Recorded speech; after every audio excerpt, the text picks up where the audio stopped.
Hello guys, എൻ്റെ ഒരു new വ്ളോഗിലേക്ക് എല്ലാവർക്കും സ്വാഗതം. അപ്പം എൻ്റെ മോളുടെ ബർത്ത്ഡേ ആയിരുന്നു മാർച്ച് 27. അപ്പോൾ അതിന് 2-3 ദിവസം മുമ്പ് ഞാനിങ്ങനെ ഷോപ്പിങ്ങിന് വേണ്ടി ഇറങ്ങിയതാട്ടോ.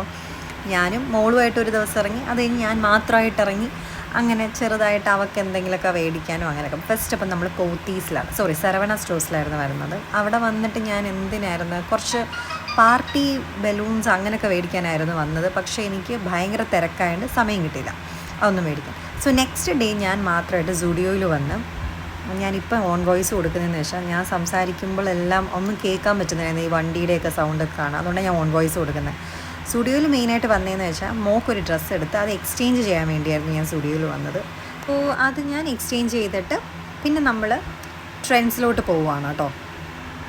ആക്ച്വലി ട്രെൻഡ്സിൽ പോകാനായിട്ട് പോയപ്പോൾ അവിടെ ഭയങ്കര തിരക്കായതുകൊണ്ട് ഞാൻ അത് പിന്നെ കയറാമെന്ന് വെച്ച് തൊട്ടടുത്തുള്ള ഒരു കാവേരി ടെക്സ്റ്റൈൽസ് ഉണ്ട്, അവിടെ ഞാൻ കയറുന്നതിന് മുമ്പ് ഞാൻ ഇവിടെ അടുത്തുള്ള ഒരു കാവേരി ടെക്സ്റ്റൈൽസിൽ വന്ന്, കാരണം ട്രെൻഡ്സിൽ കയറി കുറേ ടൈം പോകും. ആകെ എനിക്കൊരു 1.5 മണിക്കൂറേ ടൈം അലോട്ടുള്ളൂ.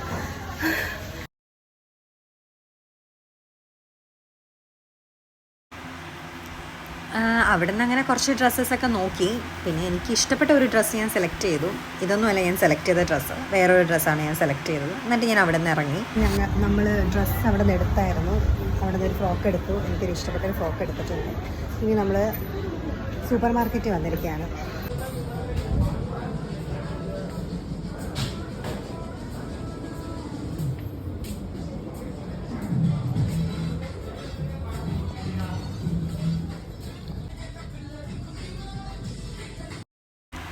സൂപ്പർ മാർക്കറ്റിൽ നിന്നും കാര്യമായിട്ട് ഒന്നും പർച്ചേസ് ചെയ്യാൻ പറ്റിയില്ല. കുറച്ച് സാധനങ്ങൾ എടുത്തിട്ട് പെട്ടെന്ന് വീട്ടിൽ വരണമെന്ന്. അങ്ങനെ വീട്ടിൽ വന്നതിന് ശേഷം ഒരു അടിപൊളി പാൽ സർബത്തും മേടിച്ചിട്ടാണ് ഞാൻ വന്നത്. ചൂട് സമയത്ത് ഇത് കഴിക്കാൻ നല്ല സൂപ്പറായിരുന്നു. അപ്പോൾ അത്രയുള്ളൂ.